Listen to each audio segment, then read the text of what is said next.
subrayaba entonces. No, don Fernando es un poco mayor que yo, por consiguiente es más fácil utilizar el término presidente, que es una calificación de alto respeto para una persona que está en la historia, ¿no? Quizá presidente, en su caso, doctor García, suene a profecía maldita. De repente, presidente, será otra vez. Bueno, para algunos, digo yo. Ese caso, la profecía maldita... ¿Ya se cumplió? No, en su caso es una amenaza, posiblemente, pero no. ¿Por qué? ¿Mía? No, por Dios, no, amenaza no. La pregunta que se hace mucha gente es... No, para los periodistas no es ninguna profecía maldita, porque usted recordará que durante el quinquenio de mi gobierno jamás hubo un problema con la prensa y hubo absoluta libertad, creo que eso se puede reconocer. Absolutamente, lo reconocí y lo reconoceremos siempre porque efectivamente no hubo ataques a la libertad de expresión. Eso está reconocido y por eso le llama a usted presidente constitucional, expresidente constitucional. Muchas gracias. Porque usted respetó la Constitución. Lo que no respetó es la economía y la economía se lo comió a usted. La economía lo devoró a usted porque la economía evidentemente exige un trato muy solemne. Con la economía no se juega, creo que ya lo entendió. La pregunta que yo le hago ahora es, creo, la que se hacen muchos televidentes. Este señor viene, muestra signos de arrepentimiento, queremos creerle, queremos olvidar la página del fujimorismo en donde este señor fue tan satanizado, pero la pregunta es, ¿se habrá arrepentido de verdad? ¿De verdad se ha arrepentido? ¿O es que nos está volviendo a jugar el cuento de gran orador, excelente y cautivador, hipnotizador de multitudes? Maravilloso mago de la palabra. Pero ¿y de adentro? ¿Se habrá arrepentido de verdad, dice la gente? Doctor García, ¿usted cree que puede responder? Sí, pero creo que eso lo puede responder mejor usted, que conoce tan profundamente el alma humana, porque hace una radiografía de tal calidad que realmente atemoriza. Yo no usaría el término arrepentido, diría que los años hacen pensar, reflexionar, y por ende reconocer lo que puede haber habido de errores sin dejar lo que ha habido de aciertos, en lo que no se puede ser mezquino, y eso impone que ante nuevas situaciones se tengan que plantear propuestas diferentes y naturalmente no se puede incurrir en cosas que ocurrieron antes. La inflación, que es lo característico del periodo final de mi gobierno, y que es lo que ha quedado grabado en la memoria y que fue grabado durante 10 años gracias al aparataje publicitario del régimen dictatorial. Pero que fue un desastre, ¿no? No, evidentemente. Yo no usaría ¿Qué iba a decir sobre la inflación? Lo he cortado, pero me interesa mucho. Decía que la inflación es el punto subrayado del fin del gobierno. ¿Y entonces? Y por consiguiente, sobre él tenemos que hablar, sobre él tenemos que reflexionar, para no repetir errores que pudieron aumentar la inflación, que sin embargo no era privativa del Perú, y que no era privativa de mi gobierno, porque venía, como usted dice, de la época del presidente Belaúnde, la proyección enero-julio. En 1985 era 250, sé que aumentó mucho más como en otros países del continente. Entre el 85 y el 90, Dennis Falvey, que no es precisamente un enemigo suyo, calcula que su inflación, y me lo ha escrito ahorita, pues se lo pedí a un economista independiente. A ver, Dennis, ¿cuál fue la inflación de Alan García? Y ahí está, periodo 85-90, 2 millones. Claro, porque esa es una multiplicación día a día de la inflación. Lógico. Eso también tiene algo de demagógico por parte de Dennis. Algo teórico. Evidentemente, pero, César, también los salarios aumentaron. Y lo que le importa a la gente es qué puede comprar, con inflación o sin inflación. Hoy día no hay inflación. ¿Qué puede comprar la gente? Murillo, del Instituto de Estadística, reconoció que se podía comprar la mitad con los salarios de hoy. Doctor, ¿usted defiende la inflación? No, defiendo la capacidad adquisitiva de la gente. Pero se pierde con la inflación. La inflación es la... Evidentemente. Es la evaporación del salario. De acuerdo, usted está defendiendo la teoría fujimorista por la cual todo tiene que ser sacrificado a la inflación. No, yo estoy defendiendo la fortaleza de la moneda que usted dijo defender el otro día en Bogotá. Sí, pero lo que estoy demostrándole es que con las cifras del Instituto de Estadística la gente compraba más, pese a la inflación, César. De acuerdo, podía comprar más, pero era ficción. Era pura ficción. Lo que se come no es ficción. No, perdóneme, había colas en su periodo. Naturalmente, pero lo que se come no es ficción. Pero vamos y lo que produce el país en agricultura, que era más en esa época, tampoco es ficción. E inclusive lo que produce el país en petróleo tampoco es ficción. Era una ficción porque las horas que ese obrero trabajaba para comprarse un chancay aumentaban todos los días. No. Porque el chancay aumentaba, pero su salario no aumentaba a la misma velocidad. La inflación llegó a ser de tal velocidad Sí. que solo los burócratas se indexaron los sueldos y produjeron más inflación porque había que emitir más ¿Se da dinero. usted cuenta de lo que está diciendo? Claro. En este momento... ¿Se da usted cuenta de lo que hizo? En este momento, la gente ya no trabaja 8 horas, César. Trabaja 10, 12, hasta 14 horas. Ese es uno de los gravísimos problemas del empleo actual y de los servicios que explotan a la gente y a los jóvenes. De manera que no me puede decir que en esta situación estamos mejor que antes. Pero usted se ha confundido, doctor García. Usted cree que está hablando con Boloña. A veces me parece. Está hablando modestamente con César Hildebrand, que se enfrentó a Boloña. Modestamente. Modestamente con un señor que no es economista y que no es Boloña y que no está con el proyecto fujimorista de vender los puertos y vender los aeropuertos y robar todo lo que se pueda. No, señor. Perdóneme. Yo creo tener una, digamos, mínima autoridad moral como para poder decir, Fujimori ha sido un desastre. Económico. Pero usted también. Económico. Sí, doctor, pero usted también. De acuerdo, de acuerdo.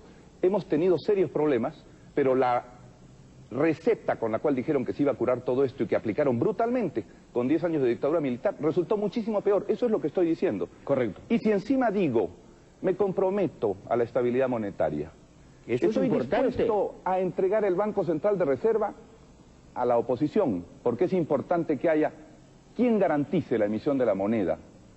Yo creo que estamos dando una válvula de seguridad para decir que dentro de la estabilidad monetaria sí se puede reorientar recursos de manera productiva hacia el empleo y hacia el salario. Claro, dentro de la estabilidad monetaria. Sí. Lo cual significa, evidentemente, respetar, ¿no es cierto? Los macroequilibrios. Los macroequilibrios, Sí, sí, los sí. parámetros Sí, fundamentales. yo O sea, no he venido a defender la hiperinflación, César. no se puede inventar el dinero. Yo no he venido No. a defender la inflación. Yo creía que usted seguía No. en la etapa bonapartista mágica de suponer que usted, con su liderazgo, podía inventar riqueza. Porque usted creyó eso en un momento, dígame que no. Usted creyó que inventaba riqueza y lo que hacía era, efectivamente, redistribuir de un modo brutal la renta, el ingreso, pero con consecuencias terribles, ¿no? Bueno, supongamos que fue así, César. Supongamos que fue así y que ese fue el error. Fue un error Pero de buena voluntad. De buena voluntad. En 10 años hemos visto errores, no errores, acciones de maldad que eran diferentes. Entonces lo que yo vengo a decirles es eso. Yo se lo he dicho al Perú y no tengo ambajes ni problemas en decirlo. Oiga, ¿para qué me presento de candidato? Si no es para decir, esto estuvo mal en el primer gobierno, esto es lo que hay que corregir y mantener en el segundo. ¿Qué hay que corregir? Ya me dijo la inflación. La relación con la moneda, la relación muy bien. También la relación del macroequilibrios. gobierno con el país, que debe ser mucho menos partido y mucho más país. ¿Me entiende?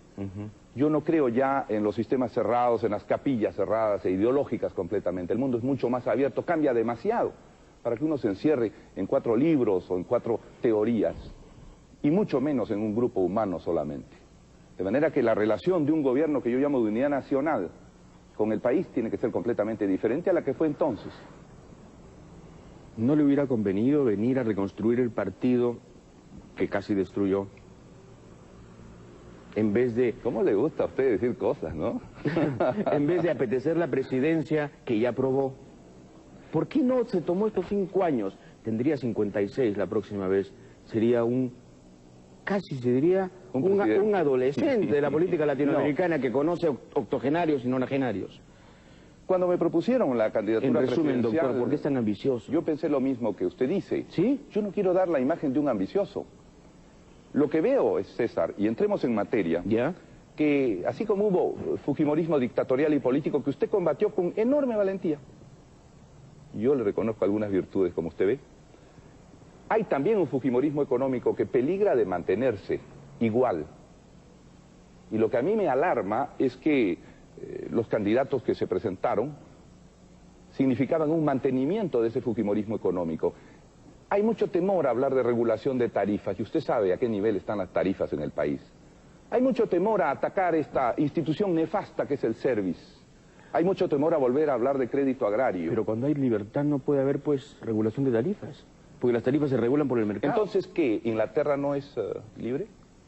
¿Pero usted quiere qué? ¿El laborismo inglés de los 60? No, el laborismo inglés de Tony Blair, de la tercera vía. Sí, ¿y cuál es el laborismo inglés? Es un laborismo que es tan capitalista que los obreros ya no reconocen nada de socialismo. Pero el inglés. laborismo inglés sabe controlar las tarifas, sabe aplicar impuestos al exceso de ganancias en las tarifas y sabe concertar a los usuarios para que participen en la regulación de las tarifas. Bueno, pero y finalmente, es un método perfectamente capitalista y civilizado. En Estados Unidos también hay regulación de tarifas. ¿Y por qué no se ha hecho con Fujimori y por qué no se plantea activa y abiertamente por los otros candidatos? Porque Fujimori es el esperpento del liberalismo. Fujimori no tiene que ver con el liberalismo. Fujimori fue un ladrón. Pero los actuales candidatos no lo han planteado. Pero, escúcheme, usted dice, los candidatos se parecen todos entre sí porque están planteando una especie de continuismo fujimorista. No, si se ha dicho explícitamente, hay que hacer fujimorismo sin Fujimori. No creo que sea justo eso. Se dijo eso. Toledo no creo que quiera hacer continuismo, ni Lourdes de Flores como social cristiana. Lo que pasa, doctor García, es que a usted no le gusta que haya ciertos parámetros inamovibles de la economía. Es como entrar a un templo. En un templo, ¿qué pasa? Hay incienso, hay fieles, hay una hornacina, hay santos, hay rezos, hay credo, hay credulidad. No hay otra cosa, no puede haber otra cosa. La economía tiene parámetros inamovibles que son de hierro, son corsets de hierro, doctor García. No. Perdóneme usted, César. Eso es un gran tema. ¿Podemos dar una pausa? Sí, pero creo que está... Es algo comercial después. No, vamos a seguir hablando. Comerciales? Vamos a seguir hablando. Eso de decir que no se puede hacer nada por la gente, por eso soy candidato. Oye, porque yo sí creo que se puede hacer algo por la gente. Vuelve el doctor García a explicarnos. Explicándonos algo. Sí, yo decía que la actitud de decir que nada se puede hacer porque hay leyes inflexibles y cánones es lo que a mí me parece absurdo. Todos los gobiernos hacen cosas. Europa, por ejemplo, paga a sus campesinos para que no produzcan. Estados Unidos juega con los aranceles de los espárragos, impidiendo o permitiendo el ingreso de productos extranjeros. Nosotros somos los únicos que con Fujimori hemos adoptado canónicamente, religiosamente, esta teoría del libre mercado que parece que el mercado gobierna el país mientras el Estado solo se dedica a robar. Entonces, yo sí creo que se puede hacer un proceso de reactivación por el cual las tierras que están abandonadas comiencen a producir y las industrias que están detenidas vuelvan a captar empleo. Yo pienso que esta es la mejor posibilidad que tiene el país, aún en la crisis que vive. Claro, usted tiene razón, Europa tiene regulaciones, tiene sistemas de defensa, tiene líneas Maginot arancelarias para proteger su propia y ancestral agricultura, eso es cierto. Pero no olvide que la inflación media europea es 4,5%, 5%. La más alta, la irlandesa, es 5% y están aterrorizados. La media europea es ahora 2,5%. Entonces, claro, con una inflación así y conservando, desde luego, la sensatez central de la economía, sensatez que consiste en, eso sí, dentro de ciertos parámetros, hay cosas intocables, hay esencias que no se pueden tocar. Perfecto, pero vamos a ver qué es lo que se puede y se debe cambiar. Eso. Necesitamos orientar a la agricultura una cantidad de recursos de las que ha sido privada. Durante los últimos 6 o 7 años se han puesto menos de la mitad de fertilizantes que antes se aplicaban a la agricultura del Perú. Y eso abre un periodo de tierra desfosfatada muy peligroso para la agricultura. Necesitamos aplicar créditos sobre cientos de miles de hectáreas que en este momento no producen porque el crédito comercial, que vale 20 o 30% en las provincias, es imposible de alcanzar para los campesinos. Entonces lo que yo digo es, este crédito no es dinero tirado al viento, no es dinero inventado para echar al viento, va a fructificar, se va a utilizar. Depende. Sí, normalmente, Depende, es cierto que pueden haber sectores que no lo utilicen bien, pero en lo básico... La vez pasada el Banco Agrario no funcionó como usted quería. No se convirtió en semillas ni en tractores, se convirtió a veces en casas en Cieneguilla. Yo no dudo. ¿No lo recuerda? No dudo que puede haber sinvergüenzas en muchas cosas, pero, César, usted no me puede negar que el cultivo global de papas en el Perú era más grande en 1990 que hoy. Hoy importamos papas del Ecuador. Ya. Yo he demostrado... Pero ¿por qué no se preocupa por la agroindustria, que es la que nos va a dar divisas Muy bien, César, para que usted pueda gastar? Ese es un segundo paso importante. ¿Sabe qué haría yo con los productores de papas? Pero me concede o no que en 1990... Permitir que el dinero no se inventa. El dinero es un reflejo del trabajo y de la riqueza social y productiva. Muy bien, a partir de eso usted puede hacer todos los ajustes. Puede tener una economía proestatista como la francesa, mixta como la sueca, abiertamente capitalista como la española, ¿verdad? Con rezagos feudales, sin embargo, en el sur. Pero sobre bases muy ciertas, doctor García, y es lo que quería decirle, no haga una caricatura de lo que yo dije. Yo dije, producíamos más maíz amarillo, más papas, más trigo, más azúcar, Le concedo eso, pero le voy a añadir algo que a usted le va a parecer horroroso, desde luego, y me va A ver, vamos a ver. y me va a poner una cara de asombro tremenda. La verdad es que yo no le daría prioridad al cultivo de papas. Porque el cultivo de papas, al final de cuentas, ¿sabe qué cosa es? ¿Sabe qué cosa es para mí? Es parte de toda esta herencia horrorosa del yanacollaje y de la explotación y del autoconsumo y de la economía piltrafuda de los Andes que no nos lleva a nada. No nos lleva a nada. Perdóneme, César, pero acaba usted de decir una cosa atroz. Así es. Yo sabía que usted... En el mal sentido. ¿Usted prefiere usted que me deja sigamos importando trigo extranjero en vez de comer papas nacionales? Se ha probado ya que el trigo no es fácil de cultivar en el Perú. No, no es fácil. Y vamos a ser importadores. ¿Y por qué no cultivamos papas, que es lo que somos originales y expertos después de miles de años? ¿Y por qué no somos agroexportadores como los chilenos? Pero naturalmente, ese es un Los chilenos viviendo en una franja que podría ser perfectamente la prolongación, casi, no digo, en fin, una mala palabra del Perú. Hombre, exportan en salmón $1.000 millones. ¿Y sabe cuánto? Creo que es un poco elevada la cifra. No, en salmón solamente $1.000 millones. Pero en agroexportaciones, $6.500 millones. ¿No los envidia usted? No, absolutamente. Pero ese es un complemento del cultivo andino de las papas. Tenemos una costa que es un invernadero, mejor en clima que el... Podemos aplicar como para exportar. Pero no olvidemos que tenemos cientos de miles de campesinos a los que llegar. De manera que yo me remito simplemente a los volúmenes producidos para decir que hubo más producción y por ende más comida.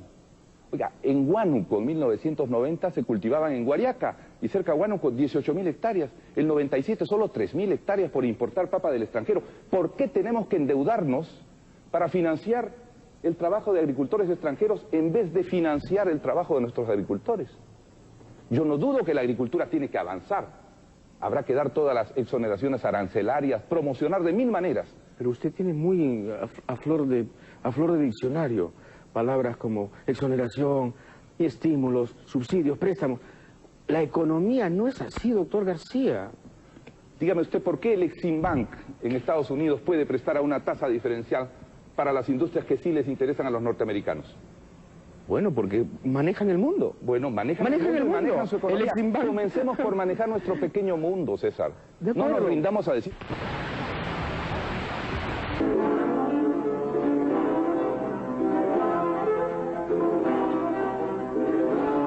Es hijo de Alan García, lo dice Alan García.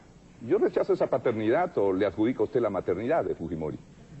Porque usted con un vigor extraordinario defendía al candidato Vargas Llosa. Y Vargas Llosa dijo tantas cosas que asustaron a los peruanos. Por ejemplo, despedir 1 millón de empleados públicos cuando solo había 850.000. O presentarnos representados en un mono que defecaba en la televisión. Acuérdese de eso. Pero también dijo, vamos a enjuiciar a los bribones. Orientó 67% y estaba rodeado de bribones, como usted sabe, y de abogados del Partido Popular Cristiano. Pero usted inventó a Fujimori, de eso no hay duda. No. Usted le dio consejos, ¿sí a Fujimori lo inventó la desmesura del candidato que amenazaba a todos. Y surgió frente a él alguien que decía, yo no haré nada de lo que él amenaza. ¿Y usted no puso su manita? No. ¿Su talento? ¿Usted no le puso asesores a Fujimori? No, en absoluto. En absoluto. ¿Usted no le puso ideas? No. ¿Usted no ha contado que Fujimori le pidió que apagaran la luz? Eso envió y me pareció una insolencia por parte de un candidato decir eso. Pero le dijo, ¿por qué? Con la confianza que tenía, pues, doctor García. No, ninguna confianza. Yo no había la luz. Nunca. Había tratado... No, señor. Hugo Otero y Guillermo Sonda lo ayudaron en la campaña. Jamás. Y era gente suya. Jamás. Claro que sí. Señor Sonda, y no es gente mía. No, fue gente suya. Hugo Otero sucesivamente de otros.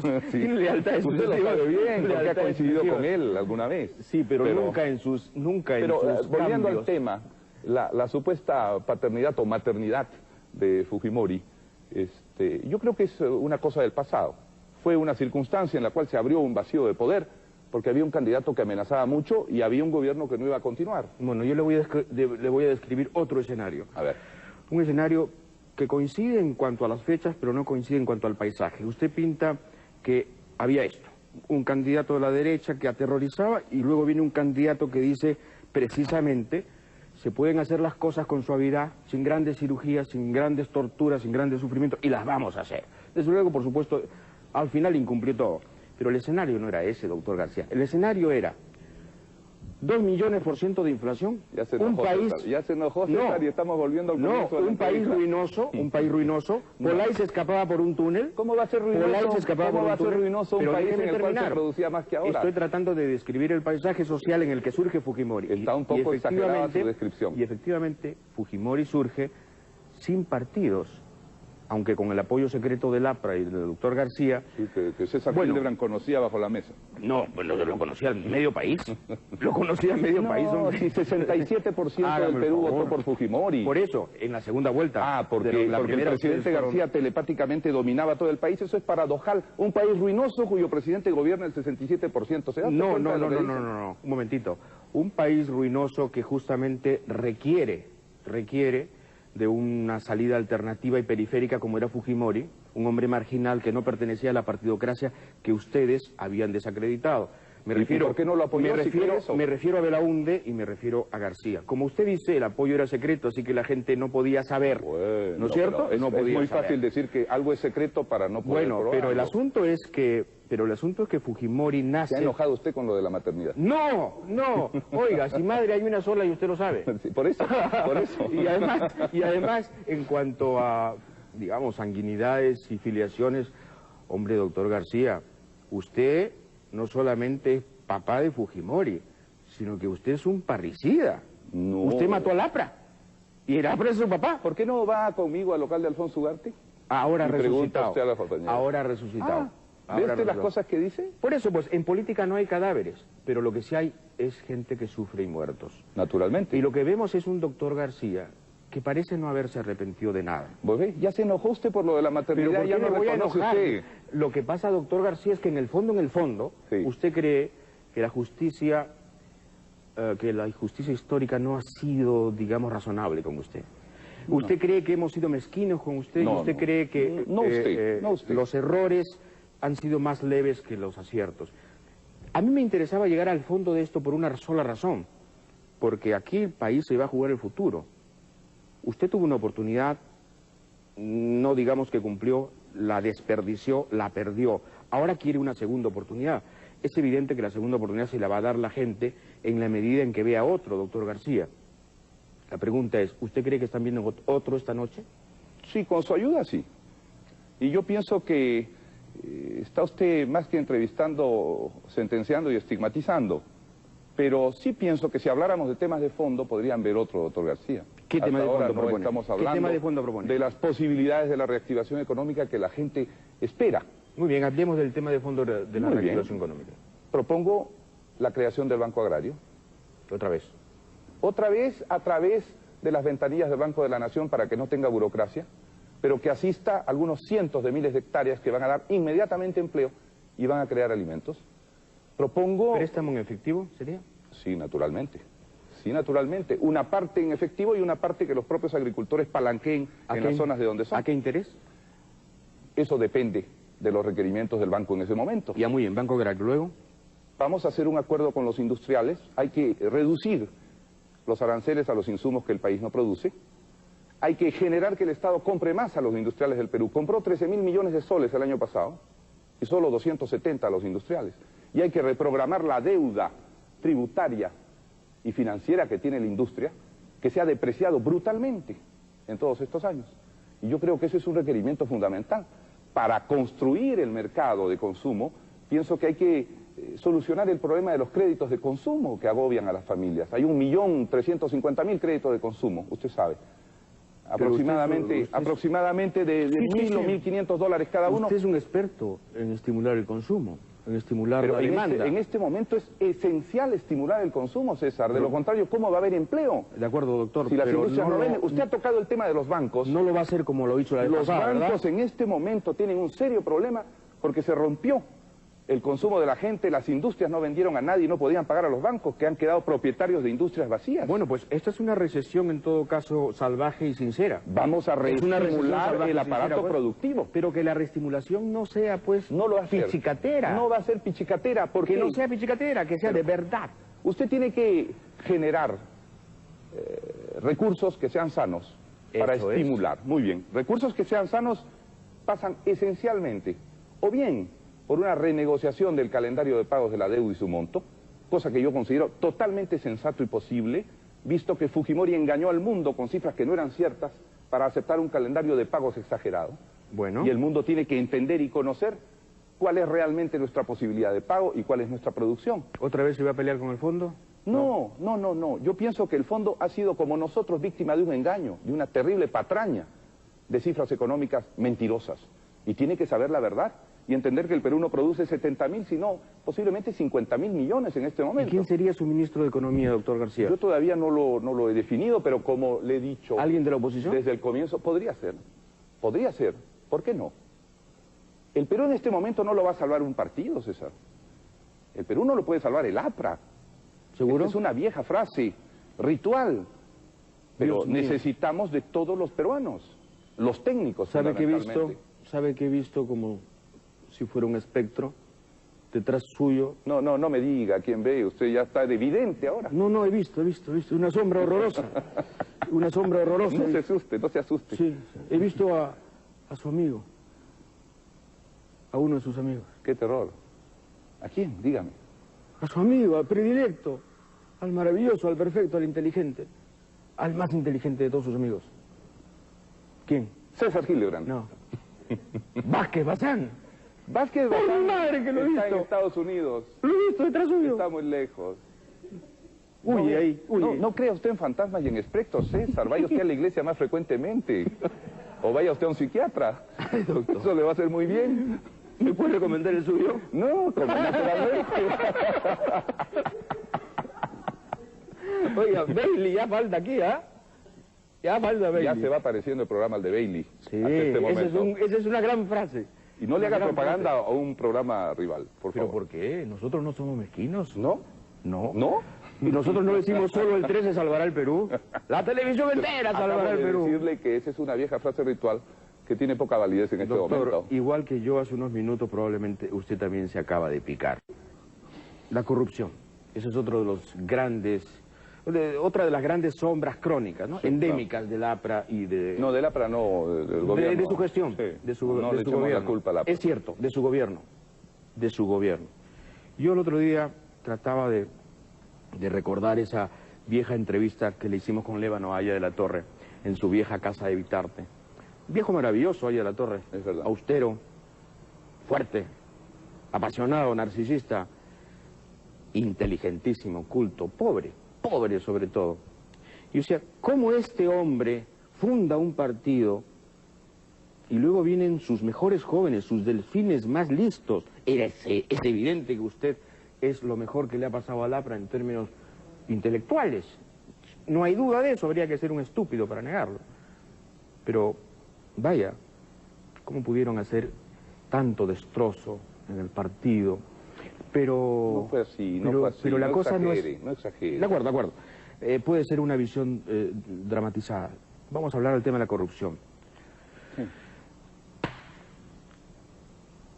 Yo le hice una pregunta una vez. Usted me contestó con mucha energía, el 91, me acuerdo, antes de que me cerraran el programa. No hay nada que usted deba contarnos de lo cual se arrepiente. No hay ninguna amistad de esas generosas que a usted lo convirtieron en un receptor de bonificaciones no declarables. Le respondo lo mismo que entonces, no. ¿No robó usted, doctor García? Absolutamente no. Cuando uno quiere un sitio en la historia, no necesita dinero. ¿No permitió que robaran? Si robó a alguien, no fue con mi permiso ni mi concesión. ¿Cómo que si robó a alguien? ¿Y el BCCI? Señor, el presidente tiene que responder de cada cosa que ocurra en tantos de No, los pues, bancos que pero existen. digo... Lo que yo quiero decir aquí es que los señores que fueron inculpados, encarcelados, Por y fueron Fujimori. extorsionados por el procurador para que dijeran que algo tenía que ver yo, sufrieron varios años de cárcel y jamás aceptaron esa barbaridad. Sí, pero el dueño del BCCI alguna vez lo vio usted en Palacio. Jamás, perdón, jamás. ¿Jamás? Jamás. Lo único que se dijo en esa persecución absurda que hicieron fue el fax de una secretaria que decía que iban a pedir una cita para un dueño que yo no vi ni conocí. ¿No lo conoció? Jamás. jamás. Eso está probado en el expediente. Señora, a mí me persiguieron 2 años. Solamente 2.500 bancos dijeron que jamás tenía una cuenta en ellos. hay una cosa muy rara en lo del BCCI. En su gobierno ocurrió. El BCCI era un banquito, y abrió aquí una sucursal.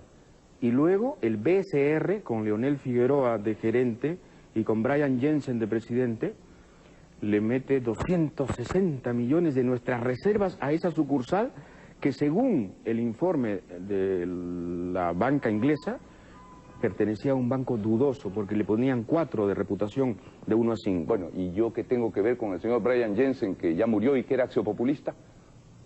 ¿O las decisiones internas del banco, señor?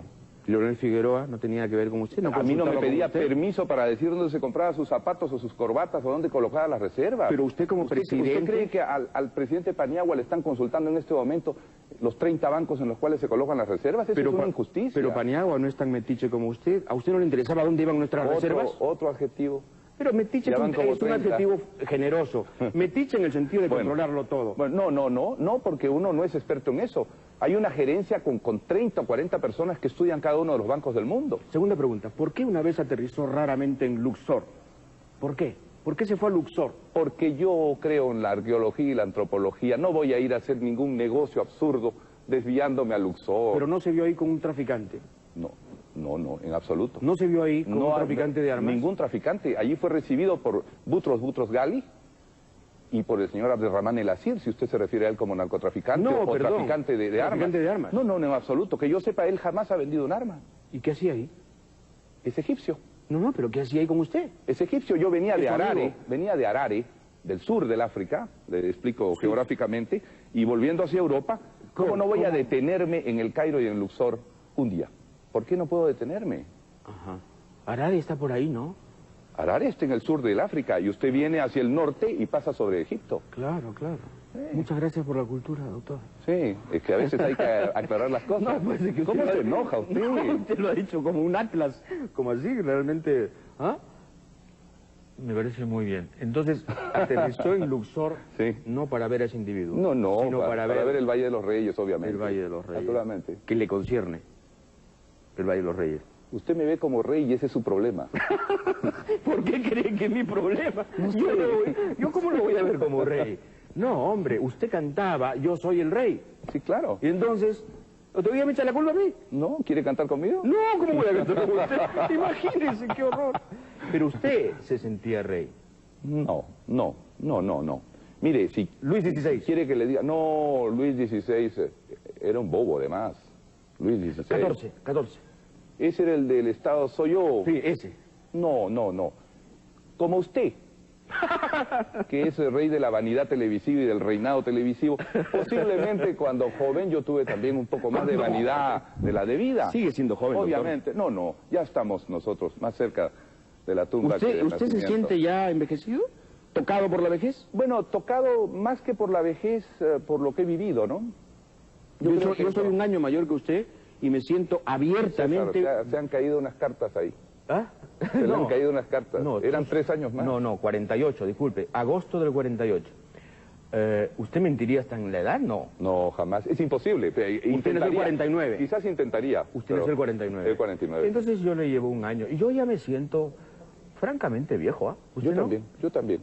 ¿Quiere que le diga verdaderamente? Sí. Hemos envejecido porque en este tiempo se envejece más rápido. ¿Verdad? Oiga, nosotros somos de la tercera edad hace tiempo. A ver, si no tuviera usted su inteligencia reconocida y su habilidad televisiva, ¿usted cree que alguien le daría trabajo en la calle? ¡Genaro! No le daría. Tiene razón. Y nos duele la próstata ya. Pausa y volvemos. No me haga usted partícipe de sus dolencias. La última parte del programa. Corrupción, muy bien, Luxor, Mirage. Yo nunca entendí bien lo de los Mirage. Yo tampoco, César. Héctor Delgado Parker, cuando vivía, me lo explicó en Miami.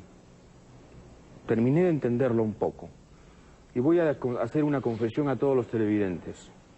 El señor Ricardo Letts ha esgrimido este libro varias veces en este programa, el otro día debatiendo con Mauricio Mulder. Yo acabo de leer este libro.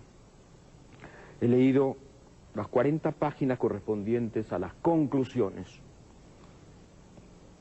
Y en relación a los Mirage, debo decir que Carlos Malpica, en relación al señor Héctor Delgado Parker, no ofrece una sola prueba de lo que dice, y dice 200 millones de dólares se repartieron Héctor Delgado Parker y Alan García. ¿De dónde saca la cifra? No se sabe. ¿Cómo procede a hacer ese cálculo? No se sabe. Lo único que se sabe es que es el primer caso en que una reducción de flota determina más dinero para repartirse. No entiendo. Si había que repartirse algo, debían extender la flota y no achicar la flota. Porque evidentemente la flota no se revendió, porque en eso Dassault, la fabricante, tenía derecho de veto. Bueno, pero eso no lo exime, doctor García. Discúlpeme, pero yo quería hacer esta aclaración, porque Ricardo Les casi como que me planteó como exigencia pública, muy bien. Yo le agradezco no por mí, sino por Héctor Delgado Parker. Sí, porque fue un hombre inteligente y patriota. Era un buen hombre, Héctor Delgado que Parker. hizo todo lo que pudo por reducir. Y yo se lo cuento en 2 palabras. El gobierno anterior compró 26 aviones, los más caros del mundo, de manera criminal y en mi concepto, para aceptar sobornos. Pagó 150 millones de dólares antes de dejar el gobierno. Y yo me encontré con un contrato que declaré era nulo. Como no se podía anular sin perder los 150 millones, llegamos con el Estado francés, que era propietario de la fábrica, a la transacción de aceptar 12 aviones sin pagar nada más. ¿De dónde podía salir una coima? Estos bárbaros dijeron que habíamos cedido los otros 14 a Irak. Ahí está en la declaración. Y cuando vino la guerra del Golfo se comprobó que Irak nunca tuvo aviones Mirage 2000, pero yo ya estaba acusado. A mí, yo puedo defenderme, soy un político, ¿sabe? Yo puedo recibir, sin alterarme y sulfurarme, todas las acusaciones. Las aguardo con serenidad, pero un hombre como Héctor Delgado, que después fue además raptado por el terrorismo, y que murió seguramente acongojado por esa acusación funesta, yo le agradezco mucho que haya dicho lo que ha dicho. Siempre sacando provecho, ¿no, doctor García? No. Yo quería mucho a Héctor Delgado. Eso sí le ruego no tomarlo con sorna. No, yo no estoy tomando con sorna. Ese hombre era mi amigo, ese hombre era padrino de mi hijo. A ese hombre lo quería mucho. Y yo estoy convencido que era absolutamente transparente. Y que los mejores consejos, algunos de los cuales no seguí, lamentablemente, vinieron de él como asesor. ¿Qué consejo no siguió? ¿Recuerda uno? Sí, por ejemplo, él proponía que la seguridad social ya entonces se convirtiera en AFPs. Y yo creo que hubiéramos avanzado regulando mejor esa situación, pero hubiéramos ganado tiempo. Él me aconsejó también en la primera privatización que tuvo el Perú, que fue entregar a los propietarios de teléfonos sus acciones para que formaran la compañía peruana de teléfonos privadas. ¿Así lo hizo? Y lo hicimos, y lo logramos en 1989, se constituyó el directorio privado. ¿Y por qué no siguió más los consejos de Héctor Delgado, oiga usted, doctor García? Porque hay múltiples consejeros y no se puede seguir, y además cada uno tiene sus propias ideas. ¿Quién ¿verdad? le dio el consejo de estatizar la banca? Yo no se lo voy a echar a nadie, yo. ¿Usted se aconsejó? No, yo había escrito un texto en el cual yo decía que si antes el dominio económico eran las minas y los enclaves agrarios, después era la industrialización, pero que en ese momento era el dominio de los bancos.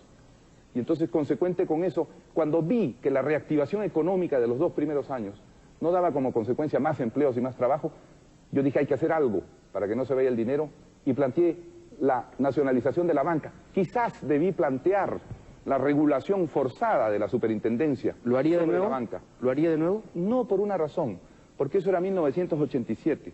14 años después el mundo no tiene barreras económicas, eso es la globalización, los capitales van electrónicamente por el Internet. Entonces sería un absurdo decir me quedo con las paredes de este banco. ¿Y qué sentido tiene eso en un país que debe requerir más capitales del extranjero? Pero ya era así bastante el 86, ¿no? No, 87. no olvide usted que recién el 89... ¿Qué logró usted estatizando la banca? Nada. Con la caída, logré, ¿sabe qué? Estar 10 años... Cavar su tumba. En el extranjero. Cavar su tumba. Perseguido. ¿Y por qué? ¿Valía la pena? Ha pena? mencionado a los Picasso, sí, propietarios del Banco así Latino, así es. que eran los patrones de Olivera y que formaron parte de su movimiento político. Así es. Y ellos eran los responsables de las acusaciones que se lanzaban contra mí, que si tenía una casa más grande que la de Julio Iglesias en una isla de Miami, que si tenía 50 millones, y fue dicho en el programa de César Hildebrand, entonces el informe LARC, y fue revelado ahí, y eso fue una patraña y un crimen por lo que aún no han pagado los que inventaron eso. Usted no tiene buena memoria en eso. Nosotros fuimos los que justamente denunciamos la fragilidad del informe LARC. No, pero fue dicho en el sentido que se conoció también. Y nosotros dijimos justamente que el cubano que contrató Olivera era un pobre diablo Y por eso Olivera, lo primero que hizo, cuando Lucar debutó en la televisión, después de que nosotros nos dieron una patada en el poto y nos mandaron fuera del país, lo primero que hizo fue invitar a Olivera. Y Olivera, la primera noche, Lucar dijo: Nicolás, tú has demostrado esta noche que nadie es imprescindible en la televisión. Mire usted, ¿No? tenemos adversarios comunes. Doctor García, pero usted también es prescindible para la presidencia. Seguramente. Y yo soy prescindible para la televisión. Seguramente. Yo me voy de la televisión y usted se va a la candidatura. ¿Qué le parece un canje? ¿Usted se va de la televisión? Y usted se va de la candidatura. Yo lo hago por el país. No. ¿Por qué? ¿Tan malo es su programa? No, tan malo es usted. No. Está usted bromeando nuevamente. No estoy bromeando, se Sí. lo propongo en serio. No. Genaro Delgado, ¿tú aceptarías, no es cierto, eso? No, esa es la apuesta de la caja de cerveza en la que no creo. Necesitamos una reactivación, no imite usted. Necesitamos una reactivación económica, necesitamos un gobierno que se preocupe más de la gente, que impida el abuso de los servicios y del empleo juvenil. Eso es lo que necesitamos. Que renegocie las tarifas públicas con las empresas, que no se deje aplastar diciendo nada se puede hacer. Eso es lo que necesitamos, César. Intentemos hacer algo por el Perú antes de irnos. Intentemos hacer algo por el Perú. Mire, le digo una cosa. Antes de que orinemos cada 7 minutos. El Perú, segunda vez que menciona usted su próstata. Usted está muy preocupado por la próstata. Y debo advertir que en cada pausa comercial el señor Hildebrand se levanta misteriosamente al baño. Pero, Sí, con una diferencia. Yo me levanto a orinar, pero el doctor García viene haciendo cosas raras aquí. a mí me entusiasma esta es una conversación de viejos amigos en realidad. De viejos nada más. Sí. Bueno, No, de hay viejos amigos. que hemos sostenido De viejos amigos. para conocimiento y entendimiento de quienes nos escuchan. Así es. Yo respeto mucho a César Hildebrand intelectualmente desde 1970 y algo, cuando conocí por primera vez sus entrevistas en Caretas. Y hemos tenido siempre una relación respetuosa, medianamente agresiva y ácida, pero muy alegre y muy jovial. Todos los que nos han escuchado esta noche deben entender que somos viejos amigos y que nos reencontramos después de 10 años, lo cual no obsta para que él conserve total independencia de crítica respecto a mí y yo conserve el derecho de cambiar el televisor cuando no me guste su programa. Por supuesto que sí. Y no voy a votar por Alan García. Muchas gracias, porque siempre... Primero porque no quiere polemizar con Lourdes Flores, y eso me parece mucho machismo. Yo no polemizo con las no mujeres. Es machismo. No, pero déjeme decirle una cosa. ¿Cómo? ¿Quiere? Ha dado usted una gran noticia al país, porque usted siempre ha votado por los perdedores. ¡Ah, no me diga! Sí, claro. Entonces, ¿puedo votar por usted? No, ha dicho que no va a votar. Pero ese es un gran augurio. ¿Puedo cambiar? Ese es un gran ¿Puedo cambiar augurio. como cualquier aprista? ¿Ah? ¿Puedo cambiar? Como los apristas cambian, pues. Haga usted un esfuerzo de conciencia. No, le voy a decir por qué no voy a votar por usted. Porque yo ya una vez voté por usted. Porque usted fue la gran esperanza del 85. Y se lo digo en serio, ¿no? Y usted lo sabe, en su cara. Usted fue una gran esperanza. Generacional, además. Extra partido. Como usted sabe, yo no tenía nada que ver con el APRA, pero generacionalmente usted nos pertenecía.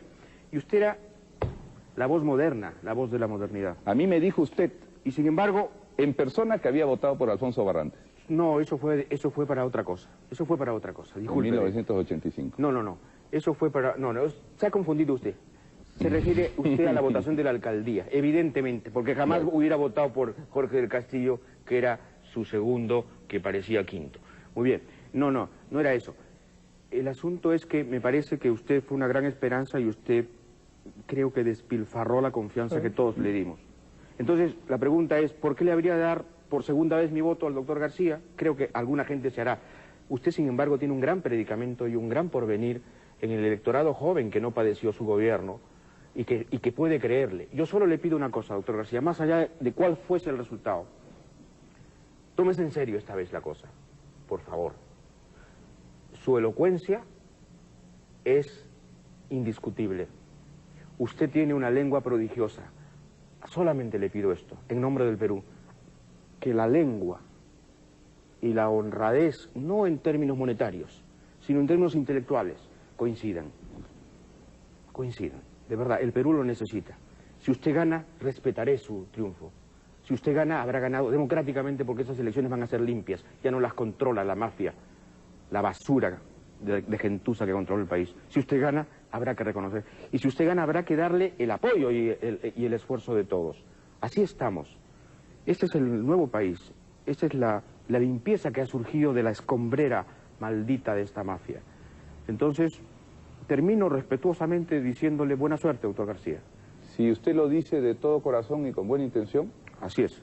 pues acepto ese deseo y le digo que a los 50 y algo de años que ya tenemos, sí he aceptado esta responsabilidad, y ya hablo muy seriamente, sabiendo cuál es la situación económica de la patria y sabiendo que una vanidad personal que pude ya tener a los 35 años no amerita el inmenso peligro de tener que hacer frente a los requerimientos sociales con los bolsillos vacíos que ha dejado Fujimori.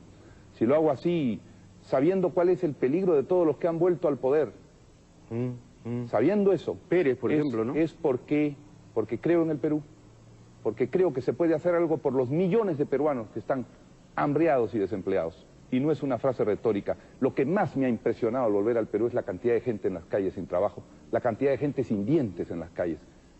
A mí me conmueve enormemente que se haya destruido así el capital humano de la patria. Podría quedarme a vivir en Colombia o en alguna parte, encontrar otro destino, pero le juro y le digo que tenemos que hacer algo, usted en su trabajo y yo en el mío, si nos dejan. Ha sido el doctor Alan García. Muchas preguntas han quedado pendientes, muchos temas, desde luego, evidentemente.